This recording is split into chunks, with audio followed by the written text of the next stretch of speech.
We're live. Hey. Yay? What's up, heathens? How y'all doing? Tonight I have over here, Veniloid with me. If you guys haven't watched any of Veniloid's content, I don't know why you haven't. I have his links down in the description. So if you want to go and check him out, subscribe to him. He's got some really great content over there. Regardless of whether or not I agree or disagree with him, he still has really, really good content. So go check him out, subscribe to him. He puts out content. Well, I'll let him tell you what kind of content he puts out. Yeah, I don't put out content quite as frequently as Godless Engineer, which, can't all be superstars. But I try to put out content maybe on a monthly basis or so. It's unfortunate, for better or worse, I treat YouTube the same way I did about, 10 years ago, where I'll think about something, I'll put it up, and I'll read the comments, and that's about it. I don't usually even do live events, but here we are. Okay, awesome. Still, so you put out content about once a month, and do you generally stick to a particular topic area? Kind of in this sphere of YouTube, I do a lot of like religious Christian stuff. A few years back, I was kind of big into like the whole where this kind of sphere transitioned to like the feminism, gender discussion stuff. I think I've said all I need to say about that. I'm kind of giving back to my bread and butter. Yeah, it was interesting while it lasted. Yeah, I noticed that you had some videos on your channel that went all the way back to 2012. Yeah, that doesn't mean they're good, but they're there. Yeah. Well, I mean, that's before that's right around the time when I started, like when I started my Facebook page, and way before I started doing anything on YouTube. So, I mean, you get a lot of great content out there. Everybody should go and check out Veniloid. So tonight, though, we're going to be talking about whether or not Jesus was a historical figure. And just to preface, I know Veniloid, you had told me about how you hadn't really done a lot of research in this area, so you're a little rough around the edges on like details and specifics. Is that correct? Yeah, I'm prepared, and this is just a disclaimer. I might have to take some stuff under notice that I haven't read this particular story or that. But yeah, Godless Engineer's history with the Jesus mythicism thing is certainly a little more extensive than mine. Well, this is definitely not an adversarial conversation whatsoever. I try not to make, any of my discussions that I have, adversarial conversations. So we're just, two atheists, and we're talking about, whether or not this guy existed. And that's pretty much it. I think we do need to preface that says we're both atheists here. We both do agree, presumably, that the miracle-working Son of God, Jesus, was a myth. I think we can agree on that. Yes, definitely. The Gospels and all that are definitely mythical. We're talking about the more, I guess a more real version of Jesus that could have existed. Mm-hmm. And so I know that you have about an hour-long video where you really lay out a lot of great information on whether or not these prophecies that are in the Old Testament were supposed to be prophecies about the Messiah, and all of that. I mean, I think that it's a really great take on it, even though I disagree with some of the things in there. But I know that you wanted to kind of give people a little bit of a background from you before we start. Sure. That's actually the hour-long video is the Sketchy Story of Jesus Part 5.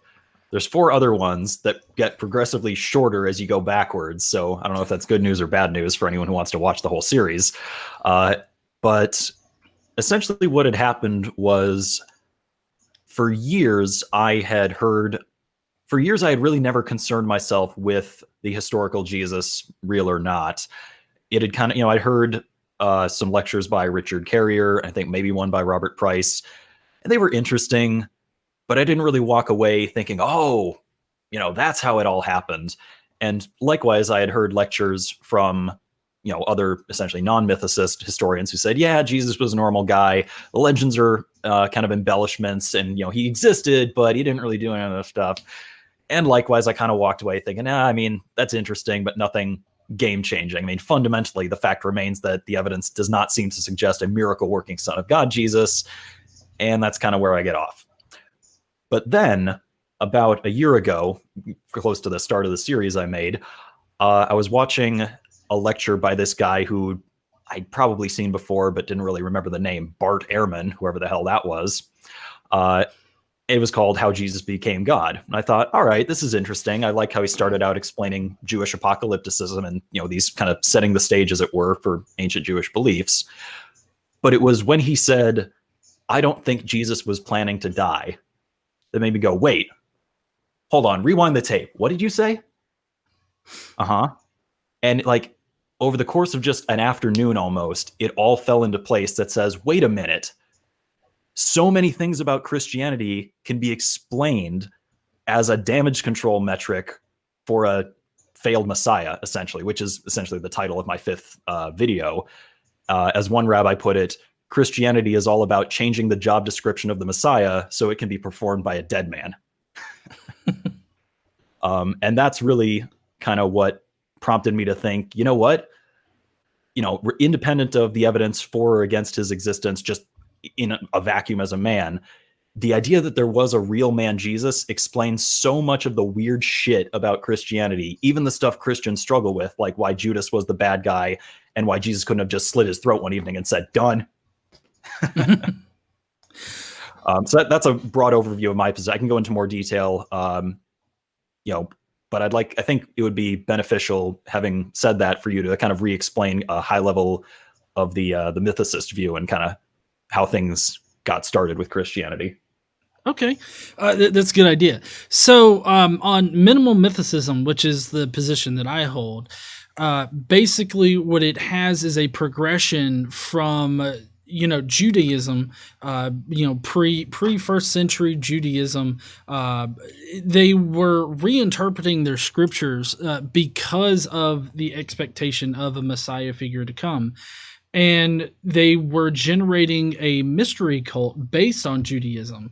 And that includes a few different changes that had to be made to, their understanding of the Jewish faith, as well as what to expect in the coming days. And so in case you're not, if you don't know about mystery cults, like around that time, you had individualism. This was a shift from more of a communal aspect to a more individual aspect, like of salvation and stuff of that nature. And then you had cosmopolitanism, which was the appeal to more than just a single group. It's the wider human race, like devoid of borders and culture and all that. It's meant to appeal to everybody, basically. And then you had the monotheism, which Judaism really is what you would call I can't remember I always mess this word up. It's either Heno or Heno. I don't care anymore. Henotheism, where you have like one supreme God amongst all these other gods. And the shift to monotheism is just it's just a slight change from just a supreme God over other gods to just a God over other divine beings. And so you had that. So it's individualism, monotheism, cosmopolitanism, and then there's a fourth trait that I'm forgetting here, and I can pull it up here in a second. But anyways, there were these early Jews who were reinterpreting their faith and doing it in different ways. So there was a vast landscape of different Jewish Christian ideas in the first century. And the one that we know the most about so far is the Pauline version of things, which didn't originally start with Paul, I guess, because, I agree that Paul got some of his information about the faith from other people, but he only ever, asserts that he gets his information about Jesus from visions and from the scriptures. Mm-hmm. So it all goes back to Paul. Paul is our earliest account, and he only records Jesus as being a vision or a celestial version of Jesus. We don't have any other evidence that would suggest that he was a real person. And so what it seems like is that these early Jewish Christians reinterpreted Jewish beliefs in order to syncretize. That's the word I was looking for, syncretism. That's the merging of Jewish beliefs with Hellenistic beliefs, Hellenistic ideas. They were merging the two, and there's actually several different examples of other cults that were Hellenized into mystery cults, and that would be like the Isis and Osiris cult, and then you had the Mithraism that was Hellenized from Persian beliefs. And so you have this trend in the area of Hellenizing a different cult idea or different religion with Hellenistic ideas and creating a new belief system, right? That all had similar facets and they all came away looking eerily similar because they're all mystery cults. That's exactly what Christianity was in the beginning.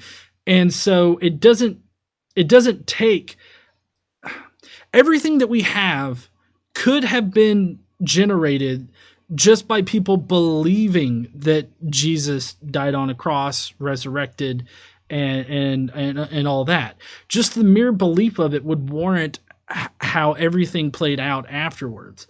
So we don't really have any solid evidence that says that Jesus existed in history.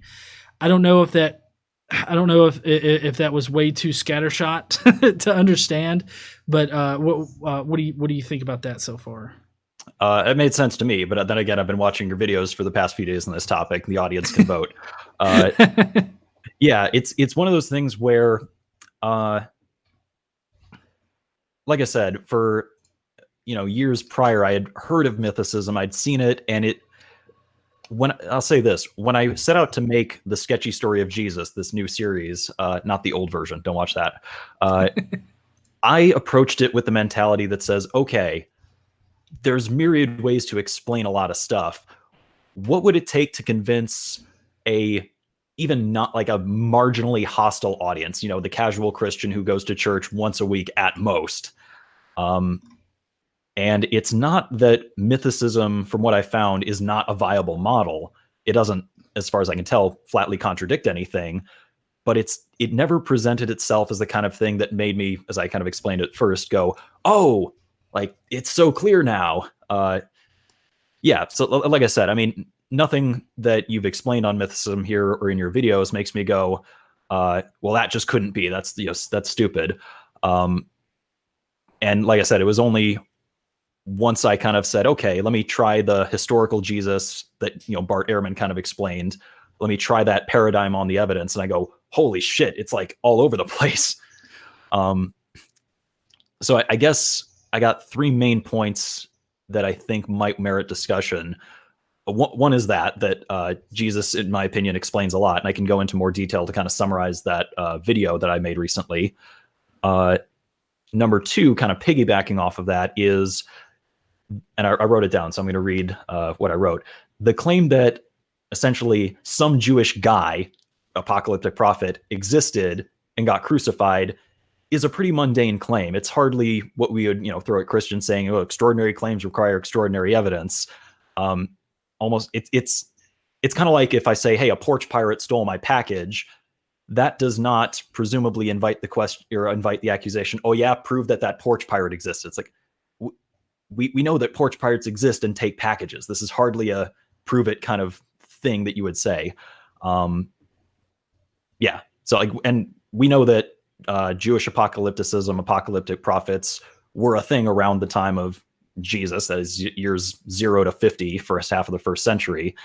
And so the proposition that there was a historical Jesus which explains so much seems pretty plausible on its face, even if there was no evidence. And I wouldn't frankly expect there to be much evidence if this was the Jesus who existed. And the third point is, I don't know how to say this without sounding a little antagonistic, but I will. It's just what I've come, from mythicism as I've seen it. Very often, and this is again putting myself in the shoes of a hostile audience that says, "Yeah, right, I'm a Christian. I don't need that shit." it seems to me that the parallels proposed by mythicists come across as overstated, whether it's the Osiris story, Jesus Ben, is it an Ananus? Mm-hmm. What else? The descent of Anana. It's not that there are not parallels to be found, certainly, but it's not like when you read about Zoroastrian apocalypticism or the flood in Gilgamesh, it makes you go, holy shit, someone's seriously copying someone. And this is, of course, a qualitative kind of judgment that you and I can take on board and the audience can take on board. But it all seemed like, I'll go so far as to say it seems like a bit of a stretch when I hear about the comparisons that mythicists will often draw between these stories and the Bible. So those would be the three main points. The real man Jesus seems to explain a lot. It's not a very extraordinary claim, assuming we're not saying he's a miracle Jesus, and parallels in the story. But that third point is a little subsidiary to the other, I suppose. Well, I mean, your third point's a little bit more interesting, I would say, because so my position is that, he probably didn't exist, not that he definitely didn't. So I just err on the side of like there probably wasn't, because we don't have any evidence to suggest it. Right. It's the same tact that I take with, God's existence. I don't see any evidence that a God exists. So I err on the side of, he probably doesn't exist, but that doesn't rule out his existence like completely. Like I said, it's the same approach that I take with Jesus. And so for your first contention here, that, it's a non-miraculous thing for, Jesus to have existed. It's a mundane claim. That's the first one, right? The first one was Jesus explains a lot, in my opinion. The second one was the Porch Pirate comparison. That's like, it's such a mundane claim. It doesn't really seem to invite the whole, oh yeah, prove that one exists. Like, we know that Jewish apocalyptic preachers existed. The idea that Jesus was one of them seems entirely mundane, although certainly you could ask someone to prove it. Okay. Well, let's tackle that first one, though. I would like to kind of give a summary of that video I made real quick, if I may. Okay. So it all starts with the covenant between the Jews and God, which basically says, and I'm looking off camera because I wrote all this down. God promised the Jews they would always have a Davidic king on the throne of Israel. That king was called the Messiah. It just literally means anointed one, because as part of the coronation ritual, they would pour holy oil on his head. And because magic, that makes him king. Whatever, fine, he's the Messiah. Messiah was a term that was applied to all of the kings of Israel. But then we get a problem. Israel was then conquered by the Babylonians, and then the Persians, and eventually the Roman Empire as it grew. And of course, the Babylonians took the king off the throne. And so the Jews go, to paraphrase slightly, what the fuck, God? I thought we had a covenant, you bastard. That's not what they said. And so by the time you get to what we now call the year zero, a new theology in Judaism had arisen, mostly coming from the later books, like the book of Daniel, called Jewish apocalypticism. I don't think it was called that at the time, but that's what we call it now, which essentially is the idea that this world is under the influence of evil forces, like those dastardly Romans. But soon, very soon, trust me, God would intervene and fix everything. He would do this with the help of what they would say is a new Messiah. Now, they didn't specifically use the word Messiah in any of these prophecies, but they said he would be a new king of Israel who would do this and that. It's pretty much clear that they meant this is going to be some new king of Israel, Messiah. The things the Messiah was supposed to do, and I don't know where they got this from, but this is what they claim to believe. The new Messiah would reclaim the Jews' land from their occupiers, rebuild their temple, reunite all the Jews, bring about world peace, and bring everyone to worship the one true God, Yahweh. Because, that feels good. Then God and some figure called the Son of Man, who, as far as I can find, is not very well defined. He may be a separate spiritual being from the Messiah. He might be the Messiah. It's just not made clear. And in fact, in the Gospels, there are certain passages where Jesus equates himself to the Son of Man, and other passages where he says the Son of Man is someone else. So even then, it's not very clear.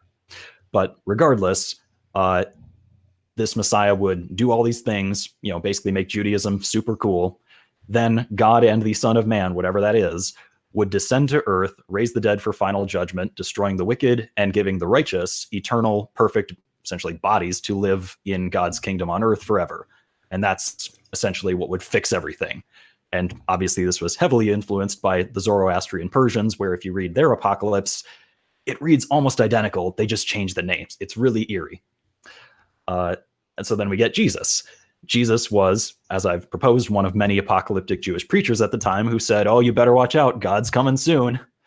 And Jesus, the only really unique thing about Jesus would have been that he himself believed that he was the Messiah, or at very least, people said, oh yeah, that guy, he's not just another apocalyptic prophet, he's the Messiah. Like, okay, if you say so. Let's see. I'll go so far as to say he probably thought he was the Messiah, albeit a pretty off-script version, because he made no indications of rebuilding the temple or reuniting the Jews. He seems to have wanted to skip to the end, where God descends on the Mount of Olives and destroys everything. And yeah, I'm your Messiah. I made that happen. Like, yeah, good for you, Jesus. And I've proposed, and this might be the most of a stretch that I have, but I don't think it's that much. I proposed in my video that he may have been a manic, one of these kind of people who's got that kind of energy that makes you go, who the fuck is this guy? And, honestly, the more I think about it, the more I could almost compare my picture of the historical Jesus to Trump, where he's got that, dare I say, big dick energy, and he gives smarmy answers to the authorities of the day. And people are like, oh, this guy is the shit. This guy knows what he's talking about. I love this guy. This guy's our leader, But like I said, he wanted to skip to the end of the apocalypse thing. So he essentially mounts an insurrection thinking that God would be there to help him. God doesn't come. And now he's caught out in the open in the garden, essentially, with his swords, or with his followers carrying swords. And the Romans go, all right, enough of this shit. You're going down. You do not challenge the authority of Rome like this. We put you down when you do that. But then, because he had this cult following, his followers couldn't accept that this wonderful, charismatic man hadn't been their Messiah, even though presumably the whole time people had been pointing out, it's like, he's going fairly off script. He wasn't going to rebuild the temple or do any of this stuff. Yeah, but he was going to bring about the apocalypse. Fine. And so, and like I said, this, let me just say, we've seen very similar behavior, as I explained in my video, with other Jewish men who were supposedly the Messiah, but then clearly weren't, like Menachem Mendel Schneerson in the 90s, excuse me, and some guy named Sabbatai Zevi, who eventually was forced to convert to Islam.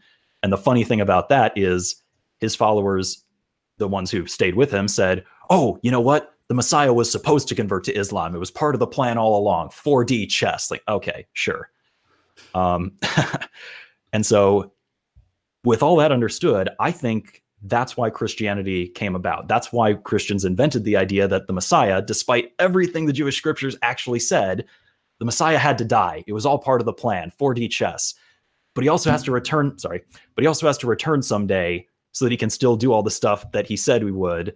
And it's also why the kingdom of God is now not of this earth by the time you get to John, because the apocalypse hasn't happened. This generation has passed away. Well, what do you mean by the kingdom of God? Oh, it must have been a spiritual rapture. Wasn't it like in 2014 when some guy said there was a rapture, and when it didn't happen, he says, oh, it was a spiritual judgment. Like, okay, sure. Yeah, I think there's been a lot of those. Yeah, it's that same kind of, it's that same kind of justification where the kingdom of God, it's supposed to be of this earth, which even Paul seems to write about, but then it doesn't happen in a generation. And oh shit, well, and this is the part where they borrow from the Hellenistic culture that says, well, maybe there's a dualistic afterlife. That's what he must have been talking about. I'm like, okay, if you want to interpret that way, that's not what the Messiah was supposed to be. Let's see. And it would also explain... I'm sorry. I'm sorry. Go ahead. I interrupted. I realize I'm ranting. There's just one more thing I want to kind of get out of the way. Okay, that's fine. Let's see. Yeah, and as I go on to explain in my video, it explains not only kind of the core theology about essentially retconning why the Messiah had to die. Totally meant to do that, guys. But it also seems to explain the weird passages, essentially the apocalyptic passages in the Gospels about don't bury your dead father, follow me. It's like, that doesn't make a lot of sense. as like general life advice, or like sell all your possessions and follow me, unless you think the apocalypse is about to happen, in which case, well, duh, possessions don't matter. Why would you bury your dead father? He's literally about to be raised like next week. Yeah, and like I said, even the stuff that Christians struggle with seems to be explained by essentially a failed Messiah who didn't mean to die. Like, I think the core one would be, why didn't Jesus just slit his throat?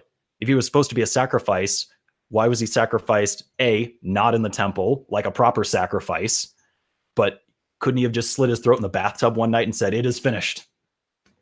And so the fact that Christianity has all this weird shit about it never really made sense to me until Bart Ehrman said, I don't think Jesus was planning to die. It's like, oh, they retconned the Messiah like they did with Sabbatai Zevi and Menachem Mendel Schneerson so that a dead man could do it. And that's a very quick and energetic summary of that hour-long video. I apologize. No, you're fine. You're fine. So I'm just kind of curious. What kind of evidence is there to support the idea that Jesus was some kind of military guy that didn't think that he was going to die? That's a little more of a speculative case, but as I think, in fact, Robert Price said in his debate with Bart Ehrman, and Bart Ehrman agreed, history is essentially about forming a model, putting it over what we have, and seeing how well it fits. As I explained in the video, there was a prophecy in Zechariah 14, which is a few paragraphs long, that essentially says, and in the final days, God will descend upon the Mount of Olives and bring all the nations to battle against Jerusalem, and blah, blah, blah. And that's, I'm pretty sure, where apocalyptic Jews got the idea that Jerusalem is going to fall. And it is very interesting to me that even Matthew, who has this freaking rod up his butt about fulfilling prophecies, does not mention the prophecy in Zechariah 14, but he, like the other gospel authors, or at least the three synoptics, seems to have written an account that depicts Jesus's failed attempt to fulfill it, where, you know, in Jesus's final days, he goes to Jerusalem. This is just in the story.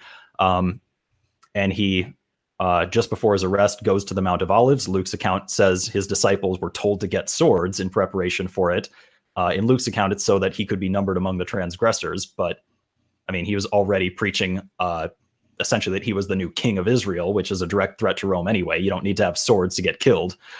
And it was really strange to me to think, you know, why would the gospel authors write a parallel to this Old Testament prophecy, but one that Jesus clearly didn't fulfill, which is presumably why they didn't name it? And it just seems like such a dumb thing to make up.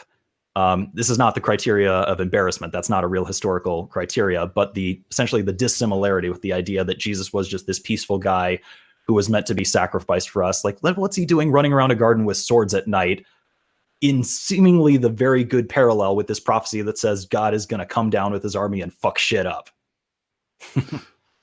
Well, right. I guess I don't understand why you're using the Gospels, though, a lot in order to... Well, I guess I just don't understand the use of the Gospels, because, like, Mark wasn't written until the 70s, and then you got Matthew written in the 80s. So, I mean, this is all totally, like, separate from any kind of, like, eyewitness account that could have been going around. So, oh, yeah, I agree. Okay.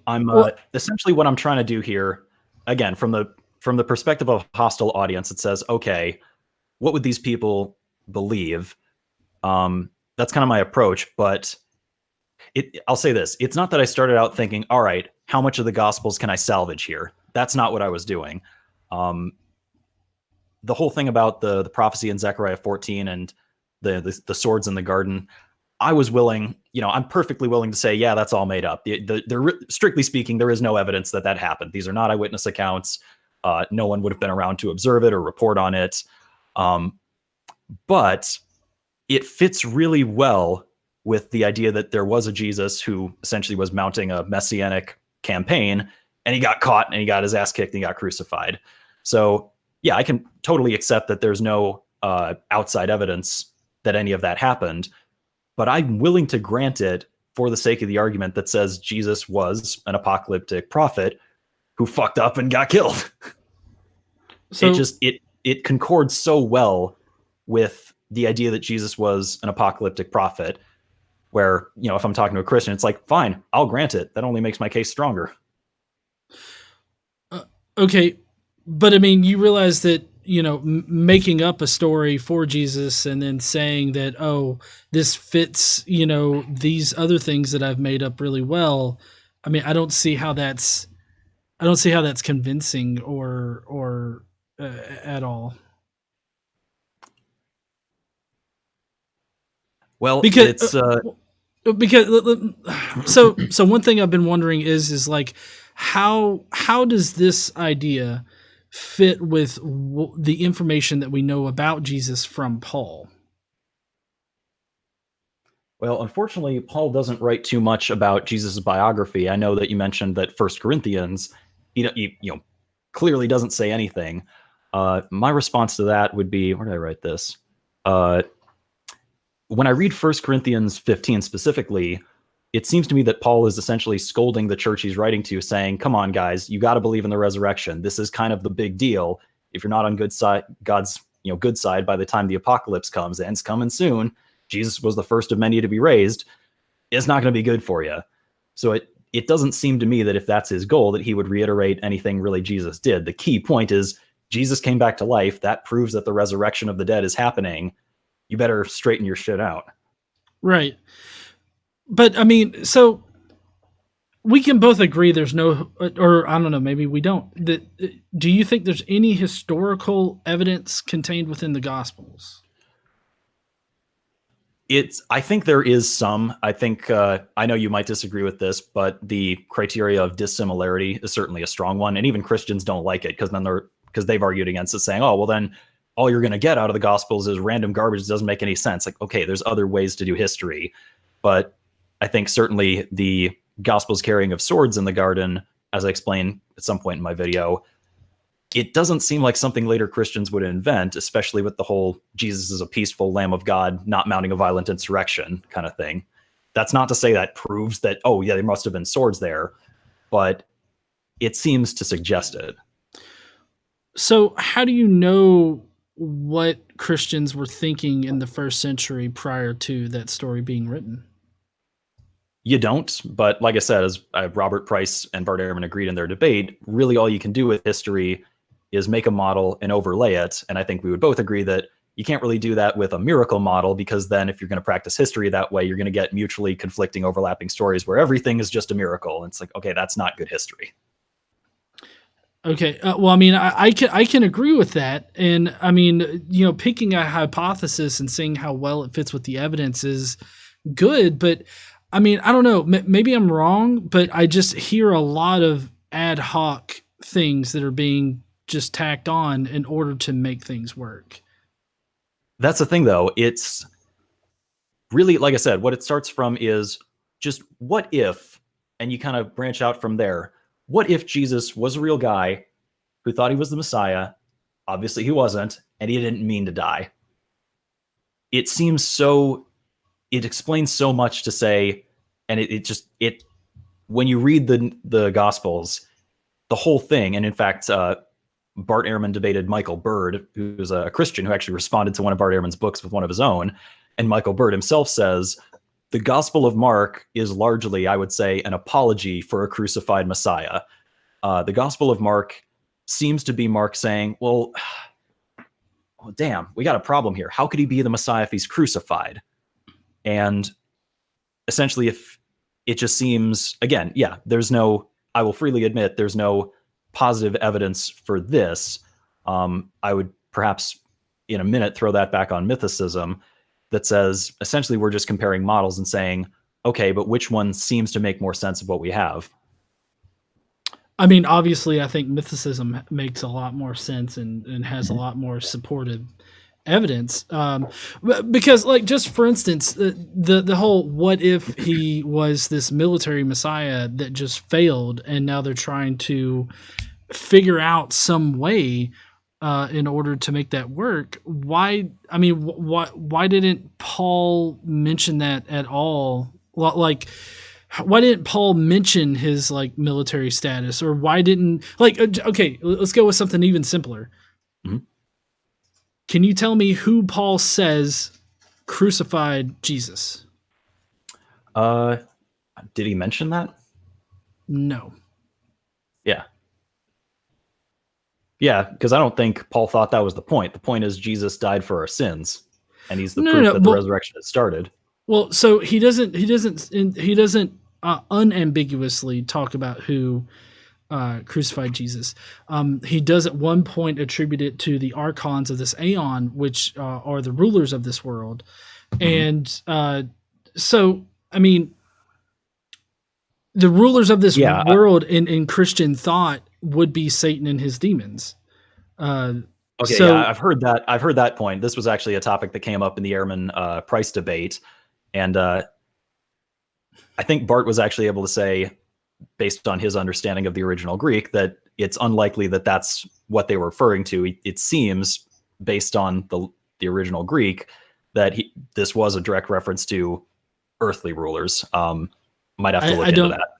Well, yeah, because I'm really not seeing the earthly rulers thing at all. Like with it, like I think that it's an ambiguous reference, but we do know that archons of this aeon was used to denote, Satan and his rulers, and even the same type of language is used whenever Paul is talking about Satan, talking about how he's the Lord of the air and stuff like that. So, I mean, in Christian in Paul's theology, it's a common it's a common tenet that Satan is the one that rules over like the earth, and I mean that's found in his scriptures. So it would seem like there's more evidentiary support for Paul, using archons of this aeon as to mean Satan and his demons. Because that's the interesting thing. Yeah, I could see that. That's certainly ambiguous, at least. But it was interesting, which is I was just rereading 1 Corinthians 15, and in verse 21 he says, "For since death came through a man, a human being," in the NRSV, the resurrection of the dead has also come through a man, a human being. For as all die in Adam, so we will be made alive in Christ. I mean, granted, it depends what translation you're using. The NRSV specifically seems to be a rather good English translation made by an impartial body, not just of some evangelical group, and they translate it as human being. Well, so again, it might be ambiguous. Well, I mean, correct that Paul references him as a human or taking on the form of a human, but even right there in what you quoted, I mean, he compares him to the body of Adam, which Adam didn't have a normal human body. I mean, in the theology of Judaism, Adam was created by God, like the fleshly body was created by God. And I mean, I feel like there's enough evidence to show that, that's how Paul thought of Jesus's body, as being created by God and is, more of a celestial body, rather than. Well, that's the interesting thing about Paul. Yeah, Paul has a very interesting theology that we don't really see any parallels with until you get to the Gospel of John. It really depends on who's Paul's writing to, but it does seem that Paul believed that Jesus was not just some guy who was adopted by God. He didn't have what we would call an adoptionist Christology. Paul does seem to have had a version of incarnation Christology, where Christ was a pre-existent being of some kind, what we might call an angel. He was sent down to suffer and die because reasons. Yeah, so I can agree with that. Actually, that leads us into some, not to go off topic, but I remember in one of your videos you mentioned the Jewish idea that the Messiah was a pre-existent being. Is that correct? Yep. Mm-hmm. Where did you get that? Because that's not something I came across in my investigation for my video series. Oh, okay. So you would want to look up Philo of Alexandria. Yeah. If you look him up, he's got where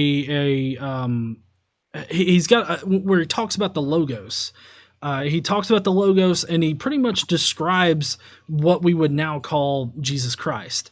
But he describes this figure as a pre-existent angel in the angelology of Judaism. But you also have a reference in Zechariah. If you look in the Septuagint version of Zechariah 12:11, hold on. Jerusalem's enemies to be destroyed.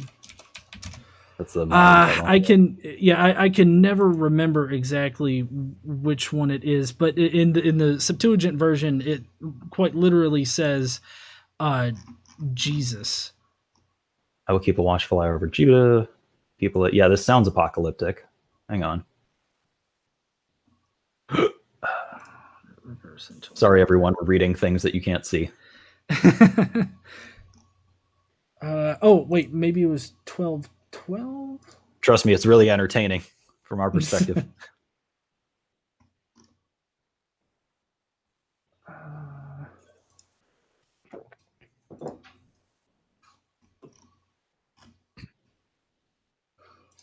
Let's see. You're in the right area. This does, like I said, sound apocalyptic. Yeah, it was actually Zechariah 14 where that other prophecy I mentioned came from, so it's somewhere around here. Oh, wait, Zechariah 6:11. 6:11. I don't know where I got 12 from.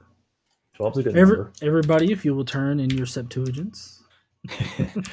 6:11. Okay, here we go. The coronation of the branch, or so they call it.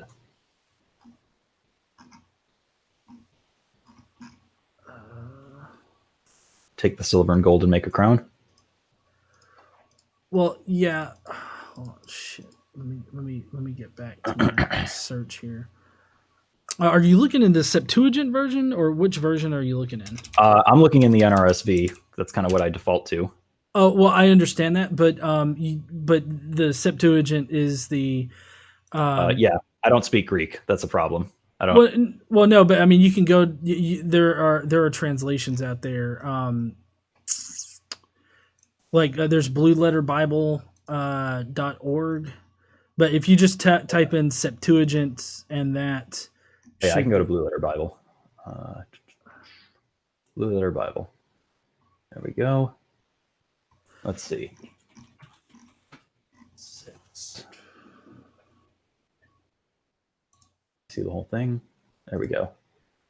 And set it on the head of the high priest. Is this? Oh, there we go. Masoretic text. Make an ornate crown. Are you seeing the one where it kind of translates phrase by phrase? Yeah.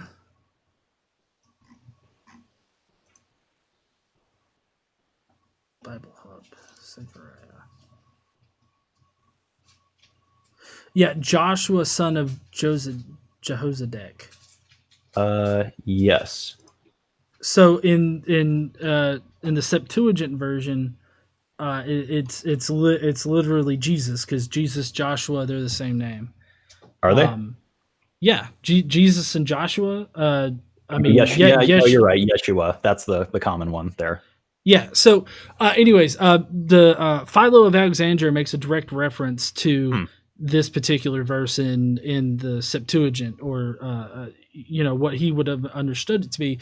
So, Philo of Alexandria has an angel who he considers to be named Jesus or Yeshua, and who already exists, who's pre-existent in the Jewish angelology, and Where does Philo actually say that? Because I did a search for Jesus in Philo stuff. I couldn't find it, but I know that. Okay. So Philo doesn't specifically say Jesus. Like I said, Philo references Zechariah 6:11 is what he does, and he's talking about this angel, and so he doesn't give him a name. He doesn't talk about the name of this angel. He just talks about what this angel is. And I'm familiar. I looked this up. It was the part where Philo says something to the effect of, "For a man will come, says the word of God, leading a host and warring furiously, who will subdue great and populous nations, God sending that assistance, which is subtle, suitable for pious men," something like that. Does that ring a bell? Is that the passage we're talking about? Well, I mean, I'm not exactly sure. I don't have it memorized, but I wrote it down. huh? I wrote it down. I don't either. Well, it's the doctrine of the Logos in Philo's writings. He calls him Yeah. the utterance of God, the divine mind, God's transcendent power, the firstborn Son of God. Hmm. I mean, I, he. this might be Huh? one of those things I have to take under advisement. Because you did reference this in one of your videos, and I looked up what you were referring to. It didn't strike me as a spiritual thing. It says a man will come forth, essentially, and lead armies, which sounds very apocalyptic, in line with Jewish apocalypticism. But I will say, even if that is true, and he is rather clearly talking about essentially a pre-existent spiritual Messiah, that does not seem to be at all the message you get from the actual Jewish scriptures.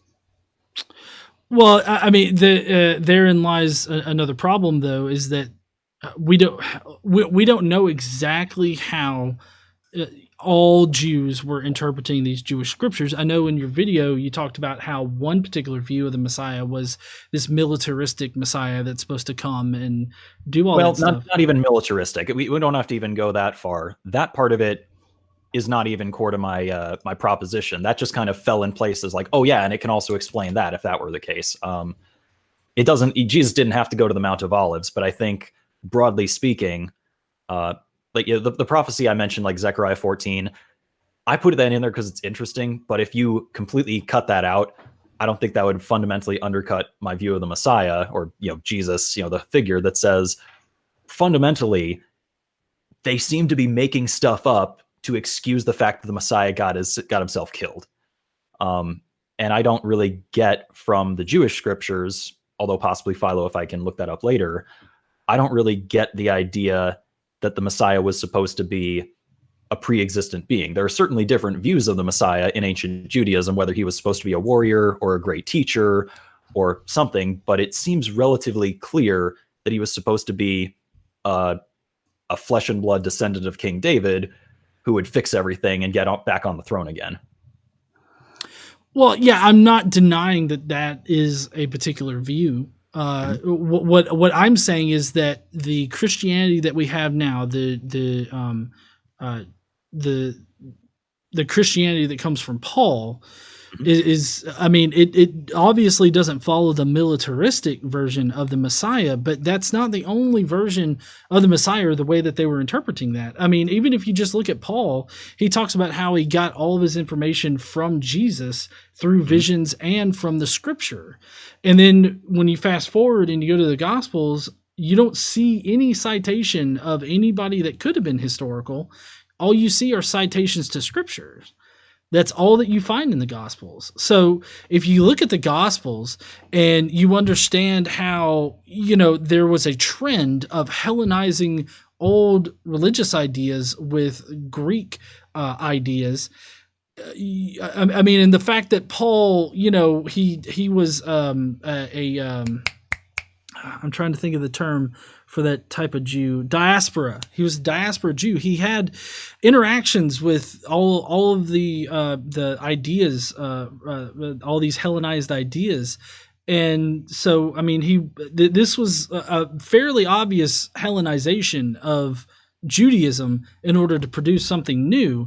And so that entails them taking what they understood to be Judaism, reworking it, reinterpreting what the prophecies that they had. Like, I know in your video you talked about how the suffering servant in Isaiah 53 is Israel, and I do agree with you that the original intent of that was that the suffering servant was Israel as a whole, but on minimal mythicism and what we know of Christianity as a mystery cult, they would have Hellenized, their existing beliefs and reworked in this individualism, right? Mm-hmm. And focused on the salvation of you as a person rather than Israel as a whole.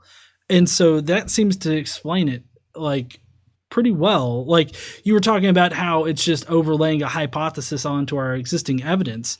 But I mean, I find that there's a lot more evidentiary, like actual evidentiary support for the idea that Christianity was originally a mystery cult, especially with the fact that, Paul even calls the information contained within Christianity mysteries. He talks about it all over the place. One of the common aspects of mystery cults was baptism. They had a baptism, like in the Isis and Osiris cult. There was a baptism. There wasn't so much a literal baptism in Mithraism, if I'm not mistaken, but there was some kind of like sort of virtual death that they went through in order to become initiated into the cult. So it effectively achieved the exact same purpose in it. So it just seems like there's way more evidentiary support for that idea than just making up what if he was more of a violent dude that was supposed to free Israel and then died unexpectedly, because there's nothing actually to support that, in history. Well, that's the thing though. If that were the case, if Jesus was essentially a failed real Messiah, what evidence would we expect to have? It's kind of going back to the Porch Pirate thing that says, if I come up to you and say, hey, my Amazon Prime package got stolen by a Porch Pirate, presumably you wouldn't say, oh yeah, prove that particular Porch Pirate exists. Like, it's just a really good explanation that invokes things we already know exist, Porch Pirates and apocalyptic Jews around that time. It seems to be just the kind of thing, like I said, kind of a mundane claim that says, okay, was it a Porch Pirate, or did someone's dog, was your neighbor's dog trained to steal your package? Like, okay, those are both mundane claims, but like, we know that Porch Pirates do this shit. It doesn't seem like a stretch to say one of them was Jesus and that's how it happened. Like the claim that essentially says, oh, wait, well, prove that he existed. It's like, he's just another apocalyptic Jew. Do I have to prove that my dog exists if I say I got a new dog? Well, no. You don't have to do that. But okay, so to make your analogy here a bit more comparative to your to make it a bit better of an analogy, you would have to say, well, this person says a Porch Pirate stole their package. But the nosy neighbor, Debbie, across the street, who's always looking out her window, putting her nose in people's business and writing things down, she never saw a Porch Pirate steal the package. There was actually never a package there whatsoever, and this guy is just lying for whatever reason. Either he's lying or hallucinating or whatever the reason. So in that particular situation, is it still more reasonable to assume that a Porch Pirate stole the package? The nosy woman being Paul, by the analogy? Well, no, actually, I was talking about Josephus I was talking about that. Have you heard of the Egyptian? You might have to be a little more specific. I'm guessing the answer is no. Oh, okay. In Josephus, there's actually another failed Messiah, military Messiah, who Jesus ben Annas. No. Actually, Jesus ben Ananias, he came later, closer to about 70. Okay. I'm talking about before all of that. It was the. I think I might have mentioned him in his video. It was Simon Bar Kokhba. He started the first or second Jewish-Roman war. I forget. No. I don't think so. All I know is what Josephus says about this guy. He's a failed Messiah, a failed prophet called the Egyptian, who came at Jerusalem from the Mount of Olives. He amassed an army, went in, tried to take Jerusalem over, but he failed. He didn't die. He escaped. But he's still recorded by Josephus. Josephus actually records a couple failed messiahs that were running around at the time. Because I don't disagree that messiahs were everywhere, just like Porch Pirates, steal these packages and whatnot. But I mean, I see. I found the passage. Keep going, but I see it now. Oh, okay. It's just that when you have historians, that's still not a perfect analogy, obviously, Mhm. but you have these historians that are also writing about similarly failed messiahs who were militaristic, who were trying to violently take over Jerusalem, and they were writing about them. They were notable enough to be written about. So I guess I just don't understand why, if Jesus was notable enough, or why Jesus would have been notable enough to start an entire movement, but like this Messiah guy or these other guys weren't able to start a movement, that Right. kind of thing. I mentioned early on in my kind of exposition that what was interesting about Jesus, kind of like Zabbatai Zevi and Menachem Mendel Schneerson, is he said he was the Messiah, or it was believed that he was the Messiah, but he went fairly off script. So these people like the Egyptian or Simon Bar Kokhba, I forget which Jewish-Roman war he kind of kickstarted, but he captured Jerusalem. He made plans to rebuild the temple. He started issuing currency in the name of his new nation. And he, like the Egyptian, he and the Egyptian, essentially what they did wrong, essentially, is they were on script.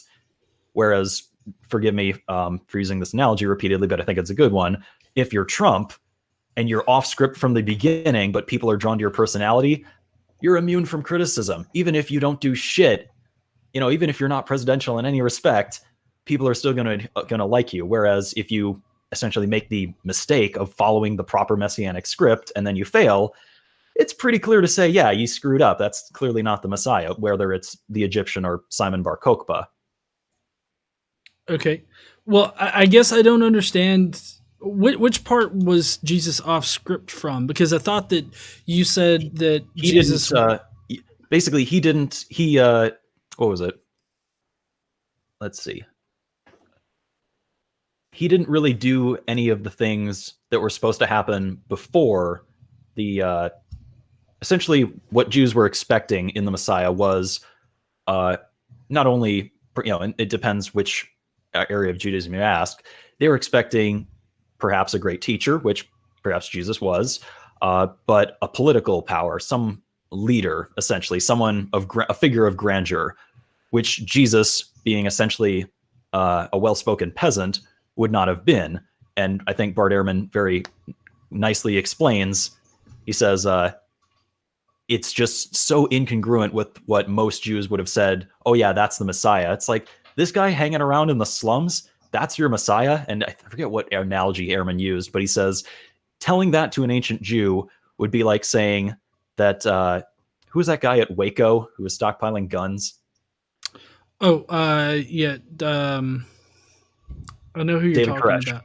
Koresh, yes. Yeah, that's like if someone today said, you know who I think is the real Jewish Messiah? David Koresh. Like, the fuck are you smoking, man? Holy crap. And so essentially what Jesus did right, and in fact what Menachem Mendel Schneerson and Sabbatai Zevi did right, is they were largely off script from the beginning. And so someone couldn't walk up and say, oh yeah, if you're really the Messiah, why didn't you do this? Like, I never said I would do that. And in fact, you can still look him up today. Menachem Mendel Schneerson died in the 90s. He even denied that he was the Messiah. People were saying this about him during his life. He said no. But to this day, there is a cult of Menachem Mendel Schneerson who insists that he's the Messiah. And unsurprisingly, that, you know what? Maybe the Messiah was supposed to die in the 90s. Like, some people you just can't help. So let's go back to your Waco comparison there. Yeah. Because I mean, you would agree that the not Branch Davidians, but the Koresh people. I mean, the people that believed him. I mean, you would agree that they thought he was Messiah, right? I'll be honest. I don't know too much about the event, but I guess so. It was just the analogy Ehrman used, but the idea that this completely non-messianic figure could be the Messiah. Okay, so let me compare the two. So we've got Koresh on one hand, Jesus on another, right? Koresh, sure, people looked at him like he was crazy, and he still got followers. People still believed that he was the Messiah, even until his death, and probably after his death. And and so they all believe that. But you're saying that because Jesus was some, I know Airman likes to use backwoods hick, the exact same situation for Jesus, but apparently that makes it unreal for Jesus, like for people to consider Jesus the Messiah. Jesus did not fit the messianic model Well, I mean, very neither did well. Koresh, Yeah. but he still had people that followed him and believed that he was the Messiah. So, I guess I'm failing to see the differences between Jesus and Koresh. You're wondering why Koresh didn't start a religion, right? Or something like Well, that. well, no. I mean, he did start a religion. I mean, he started Sorry, his own like branch of Christianity.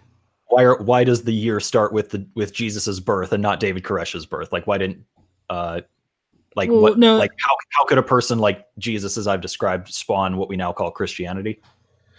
Well, no. It's more or less like you're saying that, and what you were using is the criterion of embarrassment for this particular point. Is that I didn't mean to. Yeah, I mean that's exactly what you use. You're saying that it would have just been embarrassing to say that this guy was the Messiah, so it must have been or he must have like existed or at least went around claiming that he was the Messiah or something like that. Like, Oh no, that's not it. I apologize. Like I said, for years I had thought, maybe there was a Jesus, maybe there wasn't, but it was only the proposition that says, just like jive with me for a second, audience. If there was a guy Jesus who didn't mean to get killed but did, like I said, that would seem to explain so much about why Christianity developed the way it did, and why, honestly, if you read Mark, it kind of seems like a retcon for a guy who screwed up. It's not that, they wouldn't have written that their Messiah got his butt kicked, so that's why it really happened. But it just seems to have such great explanatory power with such a simple, mundane proposition that there was just this one particular apocalyptic Jew that people latched onto. Why exactly? I don't know. I'm still amazed that Mormonism has grown the way it has. well, yeah. I mean, I'm pretty amazed at that too. Yeah. But So, I mean, sorry, go on. but I mean, still, you have to understand, like that's a made up theory without any evidence, right? The whole idea that he was just a failed messiah that didn't expect to die, and then you compare it like with Mark seeming like it's a huge retcon of it, but I mean you're comparing a made up story to a made up story. Well, yeah, Like, it's essentially, I think historians call it concordance. It's not the strongest criteria, or criterion, but it's one that says essentially what is a good explanation for what we have. And I didn't even set out with this video series to say, okay, how much of the Gospels, like I said, how much of the Gospels can I salvage? It was just a matter of says, okay, how do you make sense of any of this? Like Christianity at its core seems like such a dumb thing to make up coming from Judaism. And the question is, why would you do that? What would compel someone to change the definition of the Messiah so dramatically? And like I said, it seems pretty. It's yeah. And I mean, syncretization with Hellenistic ideas. That's Yeah, like I've not said, convincing enough. It's not that mythicism is not a viable model. Like I said, I think fundamentally we could probably agree that both models, to a reasonable extent, are viable. Kind of like in did you hate high school English class the way I did, where it's like everything's a metaphor, nothing's real? It's one of those things where it's like, unfortunately, because this happened so freaking long ago, I wanted to do this one day. I never did, but I wanted to like read in The Great Gatsby or something, say, you know what? I've got an essay due on The Great Gatsby. I'm going to say it's about obesity. What? Yeah. The Great Gatsby is about obesity. Trust me, here's why. And I come up with some long, elaborate bullshit reason that the teacher has to give me an A for, right? I thought that would be funny. I never did it though.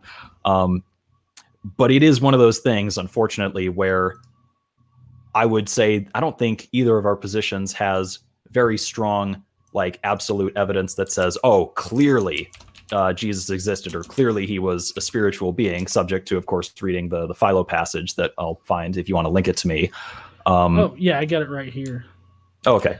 But like I said, it's one of those things where nothing really jumped out at me as having really hard explanatory power, whether it was Jesus was a myth or Jesus was an embellished real guy, until it was suggested that what if there was a real guy who wasn't trying to die? It's like, whoa, wait a minute, that would explain a lot. And I'm not, like I said, I didn't set out to see how much of the gospel I could salvage. I've said that a lot now. But Right.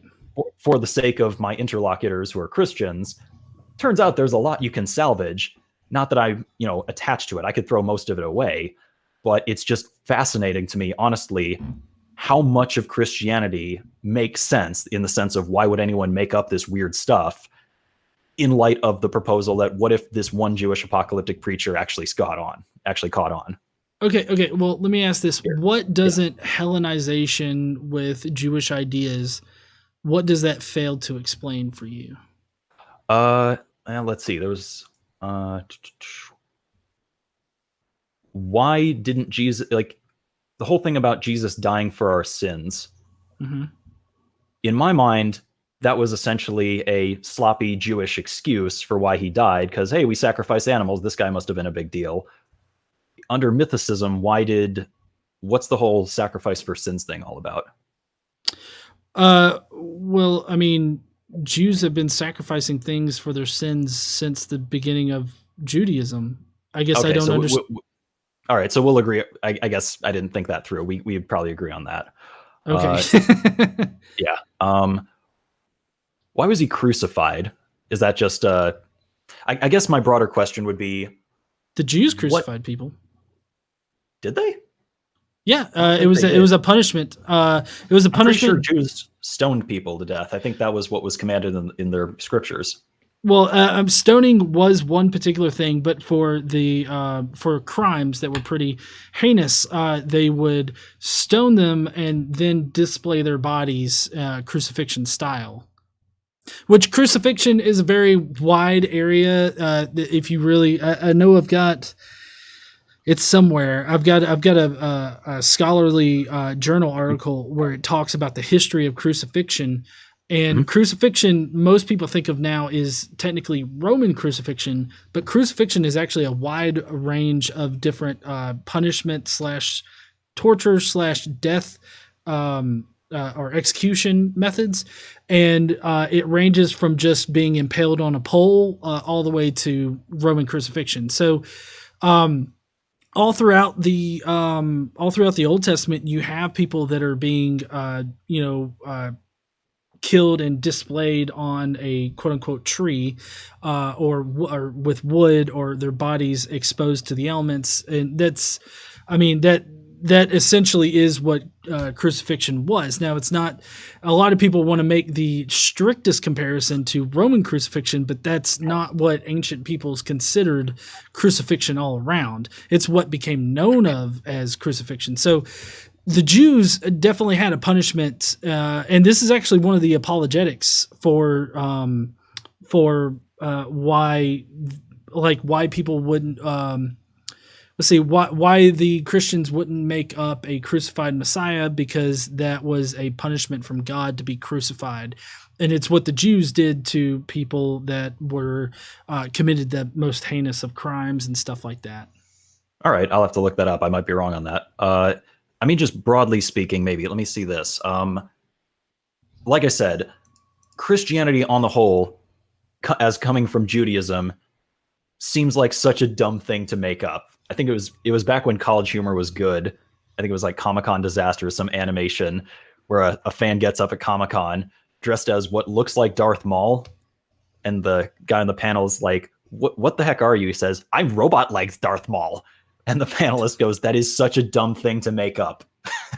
I have the same outlook with Christianity as coming from Judaism. Especially the Messiah thing. It's like, that's such a dumb thing to make up. Who would think of that?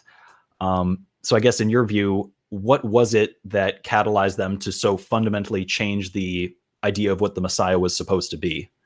Now, I can grant that we disagree on whether or not the Messiah was a pre-existent being. Right. Okay, so I mean, I go back to the syncretization, with Hellenistic ideas. Mhm. This was a trend in the area. There's multiple other examples of that trend occurring, like with the Isis and Osiris cult. Is probably the best comparison that you can make. Um, What's the but Osiris cult? Because I'm familiar with the Osiris story of him getting chopped up into pieces, but is that not the Osiris cult? Well, no. So the Isis and Osiris cult was a mystery religion. Plutarch actually records a lot of it, and um, basically, you had to go in it. You had to go through a baptism in order to be indoctrinated into the cult. And once you got into the cult, I believe it was the Isis and Osiris cult where after you were baptized, you had a new like father who was the priest that baptized you, Mhm. um, and there were public stories about Isis and Osiris that had them as historical people in the past. But then, as you were indoctrinated further up into this sort of multi-level marketing type of scheme that was the cult, you came to know like of the mysteries behind the public stories, which was basically Isis and Osiris existed in the celestial realm that was between the heaven, between the upper layer of the atmosphere and the moon, and all of the events took place there. So I mean, Interesting. that was the I would be curious because I know this has come up in other, I suppose, scholarly discussions. No offense, but I don't think we're either ever that good. uh, when do you think Gnosticism as a Christian sect arose? I mean, I think that Gnosticism in general, or rather Docetism, I think would probably be a better label for what we're talking about. That would be those that didn't think that Jesus was a celestial figure. Obviously, I think that they've been around for a while. You have there's various different versions of Jesus in like the Nag Hammadi library and the Dead Sea Scrolls, and those represent the wide landscape of I'm sorry, of in the Dead Sea Scrolls? well, I can't remember which. I can't remember if it was the Dead Sea Scrolls or the Nag Hammadi library. One of The them. Dead Sea Scrolls don't mention Jesus, I'm pretty sure. Well, so maybe it was the Nag Hammadi. It would, like I said, it was one of those two. I can't remember off the top of my head, but um, there's a wide variety of different Jesuses. So I Mhm. think that I don't think that the character of Jesus is as like narrow as we have it now. I think that there Oh, was like no, a absolutely. I agree. That's one of the things I highlighted in my video, which is I didn't say this, but I suppose I could have. History is written by the winners. One of the things I'm grateful for is I got the chance in college to take a couple philosophy courses. One of them was the history of science, and Thomas Kuhn famously observed that when you read a science textbook and the history of this theory, it's essentially, he didn't use this analogy, but this is what I got. It's essentially like tracing a maze backwards, and you ignore all the dead ends and other branches, and you just never see them. And so, yeah, I completely agree that there were tons of different branches of Christianity. But what was interesting to me was that they all seem to have this one particular goal in mind, which is come up with a reason why the Messiah had to die. And the proto-Orthodox one said, "Oh, it was for sins." The Gnostics said, "Oh, it was so he could escape his physical body and return to the spiritual realm." And the Ebionites, as far as I can tell, basically said, "It was an accident, but they died out early. That wasn't a very compelling justification." Like I said, this is not obviously proof that therefore there was a Jesus, but it seems like, again, it seems like such a weird thing to come up with, if not as essentially an excuse for a failed Messiah. But I think I took this conversation in a weird direction. I'll let you finish your thought. well, uh, so the original question was when were Gnostics or Docetists around, and I Right. think I from the very apologize. beginning. I sidetracked us. No, it's fine. Um, so is there anything else like about mythicism that you don't think mythicism actually explains?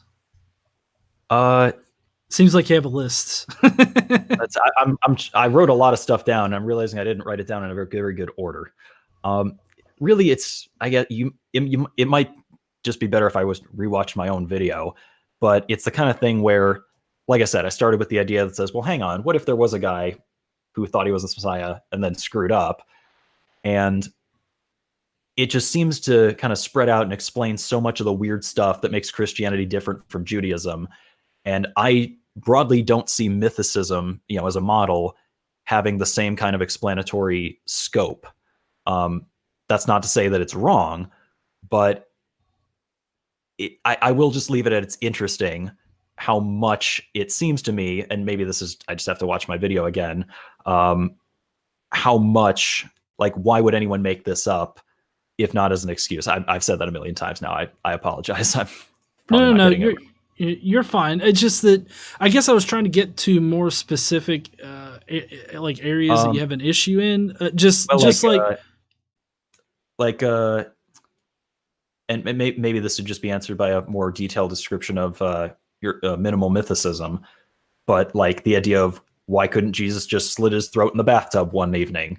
My explanation is, well, the observers said, crap, Jesus was publicly executed. We can't pretend he wasn't. I actually looked up, I was hoping to put this in my video, some modern Christian apologetics of why Jesus had to be crucified and why couldn't he just slit his throat? And why was Judas the bad guy? Wasn't he helping everyone out? And in fact, in the Gospel of Judas, they say, he was, in fact. But I suppose what would be the mythicist argument for why they said that Jesus had to be crucified? He couldn't just slit his throat and, hey, our sins are forgiven. Well, I mean, I think that on minimal mythicism, Christianity was syncretized with these Hellenistic ideas, and one of these Hellenistic ideas is the idea of death and rebirth. And the only way for you to truly atone for your sins is by this blood magic of somebody dying. And I mean that idea, that core idea, is in like all the mystery cults. It's one of the main things. It's the individualism, focusing on individual salvation. In Christianity, Jesus is publicly executed in order to match up with the Yom Kippur ritual, which is where you have you take two goats, if I'm not mistaken, of animal. You take two goats and you kill one, and then you let one go to carry the sins of Israel off. You find exactly that when you get to the Gospels of, you've got Jesus Christ, presumably, and then you've also got Barabbas, who's also called Jesus Barabbas, and you've got Jesus, who's the Son of God, and then Jesus, whose last name means Son of the Father. So you both have sons of God, or sons of the Father, that are being, they're giving an option. One is let go, carrying away the sins of Israel, which is the sedition and everything like that was representative of Barabbas, and then Jesus is carted off and killed. And so, I mean, it's just a big blood magic ritual that matches up with what they already understood in their own theology. See, I can certainly appreciate that. That was well explained, and I could certainly say, you know what, I think that was legendary. And certainly there were other passages, like I mentioned kind of toward the end of my video. I think the crucifixion happened, but there's certain parts of the stories that's like, okay, this is like a verbatim copy paste from the Old Testament, like the give him some wine to drink. That was an out of context quote from one of the Psalms. But yeah, that's interesting. I'd be curious. I would say, I'm gonna have to look into the name. I will concede my ignorance on the naming of Barabbas. But as I recall, the scapegoat that was let go was the one that was burdened with the sins, which does seem a little more like Jesus, unless I'm mistaken. Like, surely they would have let Jesus go and like kill him in the wilderness or something. 1 second. So sorry, my things went out real quick. I've got to change some stuff around because my. All right, I would like to take this time as a public service announcement to say that I am wearing.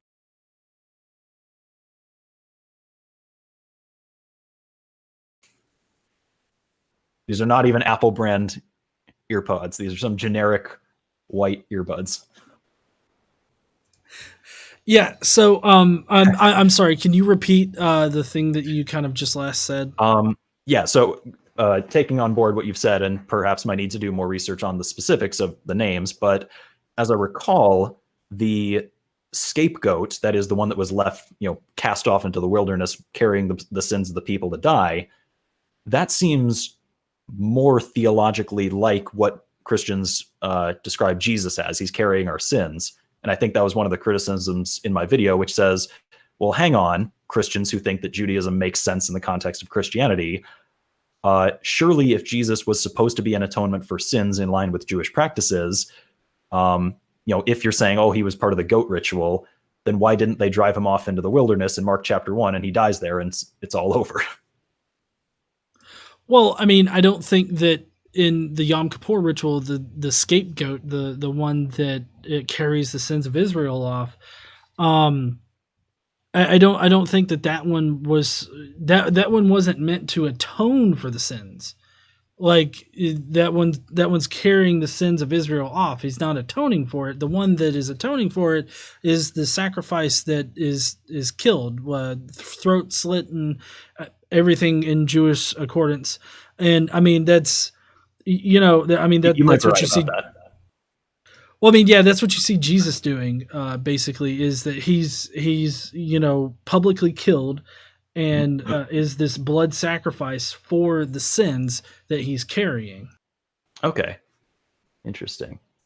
Okay, yeah, I see that. So yeah, that would be subject, if you want to, I'll look into that more. I didn't do a huge amount of research on that part for the video. So I'm just trying to piece this together then.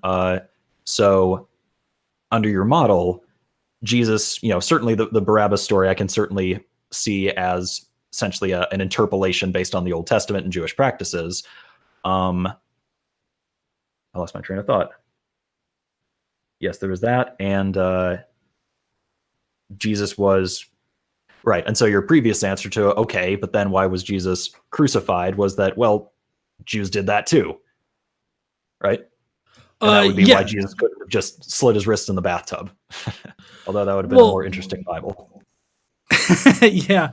So okay. Yeah, I mean, I see that. Okay. Yeah, okay. I can see that. Is there? We're getting on about to the hour and a half mark, and I don't think that.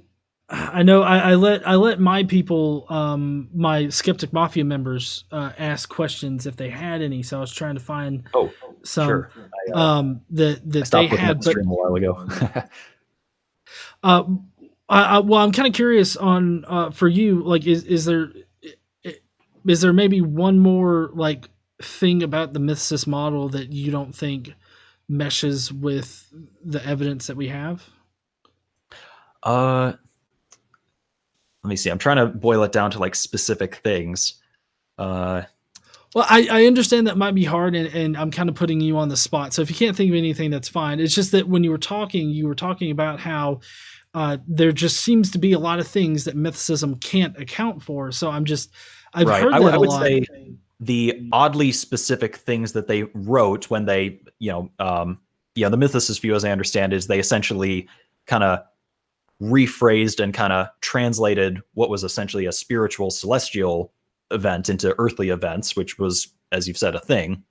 The specific things that they invented Jesus doing, though, seem really strange, like the specific sayings of Jesus, like the whole leave your father and your mother, don't bury your dead father, sell your possessions. Like that seems like something an apocalyptic prophet would say. Or let's see, that's one of them. I'm trying to, again, boil it down to specific things that kind of drew me here. And right. What would you say about those passages of Jesus where it sounds like he's saying there's going to be apocalypse? Well, I mean, I think apocalypse has always been a central thing, like the coming, the second coming of Jesus and the like us being resurrected and going to heaven. Like even in Paul's writings, you have that kind of messaging. So I think that it's always been there. I think that was the point of it. But again, this matches with what we understand about previous cults that were Hellenized with Greek ideas. Of a imminent apocalypse. Well, apocalypse. I can't pronounce that word. Apocalyptic. Yeah, well, just the apocalyptic idea in general. I mean, we have evidence of like I believe even you mentioned it in the Zoroastrianism, the idea of apocalypse. I mean, I think that this was a central theme that they Hellenized with Greek ideas, when Christianity came about. Okay, maybe I should. No, you're right. That was. What's the whole thing about? What was it? I forget where in the Bible or ever does it say Jesus is coming back. There's gonna be a second coming. I forget where they said that. Let's see. I know it eventually made its way into the Gospels, but I mean, I know that Paul. I'm wanting to say Paul preached of the second coming of Jesus. I know, like I said, I know eventually in the Gospels it made its way in there, because I can't remember exactly if Mark talks about the coming apocalypse, but definitely, I want to say definitely with the post-resurrection appearances of Jesus, it talks about the coming apocalypse, like like as far as the coming apocalypse, like the judgment of everybody and everything like that. Okay, interesting. Yeah, I'm learning new things. I can't say that there's maybe I might have said this early on. It's not that, and I think you've proven this. It's not that that mythicism is not a viable model, and I will certainly give that a lot more credence than I did when I first said it on this stream. Yeah, that's interesting. Well, I mean, I'm always here to answer questions, and that's why I like having these, even though they're not the most popular. These videos, like this live stream, is not the most popular thing, to have on my channel, but I do enjoy having these conversations, and I like answering people's questions because, there's a lot of people out there that think that, well, mythicism just can't account for these specific things. And I really want to be able to try to answer those. And if I can't answer them, then I want to, do a bit of research and see if I can answer them, because, I very much base what I believe on evidentiary support. Mm-hmm. So I try to find evidence to support the idea of Jesus existing in history. And I feel like my main takeaway from like your position tonight, and I might be wrong, but it's that, what if Jesus, existed as a apocalyptic prophet that caused a lot of trouble, and he died mistakenly instead of on purpose. And I get that for you that explains a lot of the weird things in Christianity, but I keep going back to the fact that we don't have any like support for that, whereas we do have evidentiary support from other religions, other mystery cults, to suggest that he could have possibly been mythical. Yeah, and I agree. I'd be interested, some of the cults and the mystery religions, or the mystery cults that you've explained, I'm not too familiar with. I may just have to read up on them. I'd be curious if you can send me some overviews of them. I would say, to kind of what you said, just I guess suppose to recap my view, would be what was I going to say? The proposition that Jesus was yet another Jewish apocalyptic preacher, I would propose is incredibly mundane as far as historical claims go. And perhaps more importantly, and I don't think I actually have said this yet, it explains, in my mind, most, if not all, of Christianity in one fell swoop. There's no need to borrow kind of like, I would almost say buffet style, I apologize, but like from, this cult said this and this cult was that and this other thing.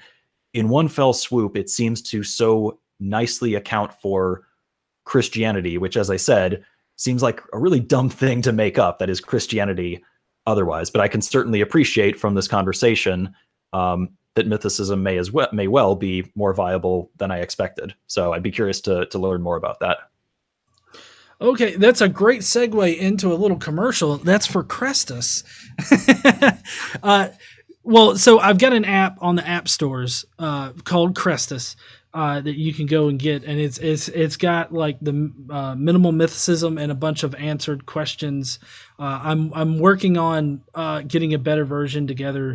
I'm rewriting a good portion of it too, but it's out there for anybody that's interested in this particular very niche conversation to have. It's based on Richard Carrier's peer-reviewed works. If you want a good run, like a simple rundown of what mythicism is, if you don't want to pay the $35 to get his On the Historicity of Jesus. But in any case, I do have a few questions from people, which I don't think that I worded my members post all that well, because some of them assumed that you were Christian. Yeah, I figured we might have wanted to resolve that earlier, but whatever, it's done. Yeah. My channel is Hardcore Atheist. Don't worry. Oh yeah. So I do have a super chat from Drew that says, "Here's your payment for a birthday song for me." So I saw that. I was wondering what I was supposed to do. Oh, but there you go. Oh, it's Drew's birthday tomorrow. So, and his daughter Kara. Happy birthday to you. Happy birthday to you. Happy birthday, Drew and Kara. Happy birthday to you. So, anyways, that's going right up on the list of things I wasn't expecting to experience on a Friday night. I love it. So yeah, thank you, Drew, so much for that, and thank you, Sirnian, for re-upping on your membership there. I really appreciate it. The first question that we got comes from Daniel M. in the Skeptic Mafia, and he says, "With the Gospels being anonymous, is it possible that the authors could have been eyewitnesses?" What's your take on that, Benoit? Given the traditional dating of most modern scholars, even critical scholars, of Paul was not an eyewitness to Jesus, otherwise presumably he would have said something. The first of Paul's letters was written in the 50s, then 53 was, I think, 1 Corinthians, and his others kind of trail off from there. Mark was written around the year 70, probably just after the destruction of the temple. Luke and Matthew in like the 80s-ish, and then John pretty much at the end of the 1st century, early 2nd century. So let's see. Let's say Jesus dies around the year 30, if there was a Jesus, and Mark wrote his gospel around the year 70, so 40 years later. It is possible. It doesn't seem very likely, especially, as has been pointed out by multiple scholars, at no point in the Gospels do they write in first person except at the end of John, which he says he has the explicit goal of convincing you. So it's like, well, of course he's going to say that. But especially John being written around the year 90, it's like there's no way he was alive for that. I agree with you. I don't think that the gospel authors were eyewitnesses, and they definitely do not ever cite any kind of historical source for their information. So there's no reason to suggest that they actually were eyewitnesses. They actually aren't even written like general biographies are written. It's actually written. I believe the technical term is hagiographies. I believe is the genre that they're in. So, but in any case, so thank you, Daniel, for your question. That was the other thing. The original Gospels were also written in Greek, as some have called it, highly literate Greek. So the idea that these were people hanging around with Jesus seems rather implausible. Oh yeah, definitely. I mean, even I believe Paul. I mean, he wrote in Greek. And so that's a lot that's a mistake that most people make is not understanding like what Paul was actually saying in Greek, because we have the translations now, which work perfectly fine in a lot of places, but for some of the more fine-tuned things out there, like the brother of Jesus, for one, I think that you really have to examine the Greek and look at that a bit more closely. And then we got Chrismer and Dave who says, since you believe in a historical Jesus, do you believe in a historical Asherah? If not, why not? I'm not too familiar with, I think I've heard it pronounced Ashira. I'll be honest, I'm not too familiar with that. Was she a goddess of something? I'm not exactly sure. My guess is that she was some kind of deity. I think she was one of the Canaanite gods of essentially the Canaanite religion that eventually became what we now call Judaism. Um, it it's one of those things where, like I said, well, let me say this. It doesn't seem to explain anything to say what if Ashira was real. It's like, what would that explain that we couldn't?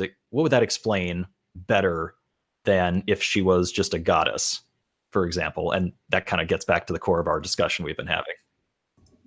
Yeah, so Chrismer clarified, apparently she was Yahweh's wife originally. Right.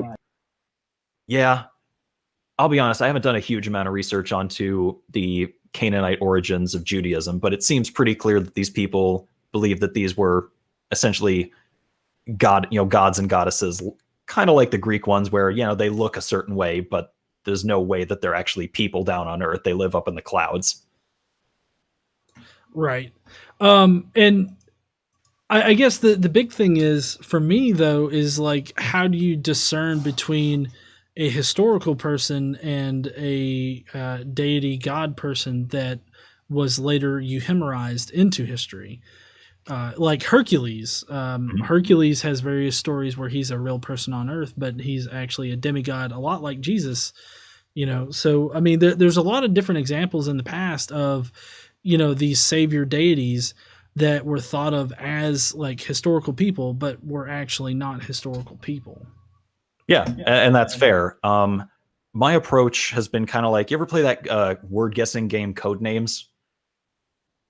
No, I think I get the general idea from the name of it, though. You give a one word clue, and your teammate has to guess what word or words you want them to pick based on that one word clue. And I'm kind of thinking, like, okay, if the gospel authors were trying to convey this, if they were trying to convey X, why would they write Y? And it's kind of just me asking that question over and over. And every time I ask it, it seems like, well, especially when you bring in like the Nag Hammadi library and these other early Christian sects, it seems like, well, they all seem to be trying to retcon this guy's death. And it would seem weird that they wouldn't just say something else. Maybe he didn't die, or maybe he ascended to heaven, kind of like Julius Caesar, one of the, wasn't it like Catholics who think the Virgin Mary didn't die right before she died? There was the assumption of Mary, she went to heaven. It seems weird that they wouldn't just say that, for example. But yeah, I can broadly agree that it's not a very clear thing that says, well, who exactly was real and who was a myth. I could, without much skin off my back, can see that, maybe Jesus was a myth. It just seems that the real man Jesus explains a bit more. And if nothing else, it would be a little more convincing to Christians. It says, look, whether or not there was a Jesus, it doesn't make any sense with the Messiah. Metalhead also had a question, but it doesn't really seem applicable. Is it fun? Let's answer it anyway. Well, he asked, ask him if it's possible that just only a non-historical Jesus character existed, but he ends it with a lol. So I'm not exactly sure if he was just trying to be funny. I'm not sure how to process a non-historical Jesus character. I mean, yeah, I think it's possible that a non-historical Jesus. Okay, you know what? I don't know what that question's asking. Well, I think he's asking, is mythicism possible? Oh yeah, I believe I said at the beginning of this discussion, which I don't fault people for not being there for. It's not that I've seen anything that says mythicism is completely untenable and there's no frickin' way. It's just at no point in my investigation when I first, started looking into the Jesus thing, did it jump out at me and I go, wow, that explains so much. Like, as I've said, the seemingly relatively simple proposition of essentially a failed real man Messiah does kind of, with its it seems like such a simple explanation, whereas mythicism seems like you kind of got to pull a bunch of stuff together to kind of make it work. But I might be wrong about that. I'd be interested to see what materials you have about the various cults you've been referring to that I admittedly have not read up on. Well, yeah. So I say I don't have specific journals or anything like that for you to look at as far as the other cults go. But I know Richard Carrier, he's got a lot of great blogs that are pretty quick reads. So I don't know if you might want to check those out. But sure. he also cites, huh? Oh yeah, sure. Yeah. Okay, next is Jucane, and they want to ask. I just want to ask: is it if it's even remotely possible to trace the idea to one person? So basically, they want to know, like, is it even possible to trace Christianity to it just being started by a single person, like, at all? I think it's a question of how definitively, like, in a way that's going to settle this discussion. I think the answer is no. And I will repeat my admission that I think mythicism is not unviable by any means. It's just that I happen to think that the non-mythicist, traditional scholarly opinion seems to have more explanatory power with fewer assumptions. But, that's been the whole discussion. Right. And then thank you, Jucane and Metalhead and Chrismer for asking questions.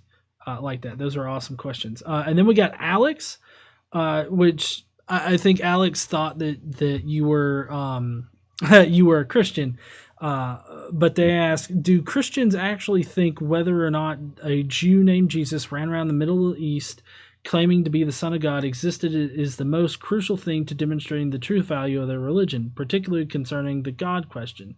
So basically,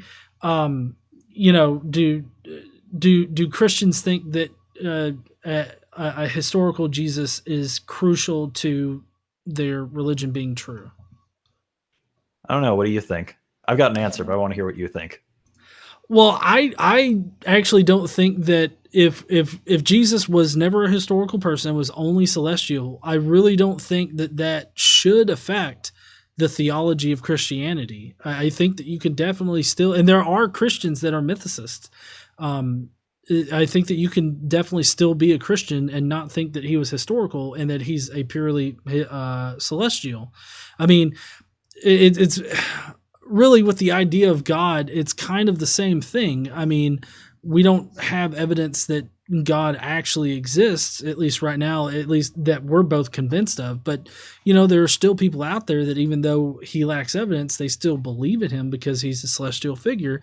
I mean, I think it's just about the same. It's the same thing to me. Yeah, I think it's interesting. One of the motivations, let me back that up. I think a lot of Christians do actually put a lot of essentially I think they do put a lot of stock in the idea that there was a guy Jesus. And I think if you listen to, William Lane Craig or one of these people talk, it's like they seem to have a lot heavily invested that there was a Jesus who really was crucified, who really was in a tomb and really got raised on the third day. But I have a very strong suspicion that if you were to prove beyond a reasonable doubt that there was no Jesus and that it was all a myth, they would just amend their beliefs and it wouldn't matter to them. Oh yeah, I mean, it's happened multiple times throughout history, changing the beliefs in order to combat that cognitive dissonance that they experience. So yeah, I think that it's perfectly reasonable for that. And then we finally got Grifter's Deuce, which they just say congratulations, because I recently got A+ certified because for some reason my job wanted me to be A+ certified, so I passed that test. Nice. Yeah, which it's a $226 test. Yeah, that I had to proctor online. Actually, I was trying to make conversation with the proctor, and they told me to shut up.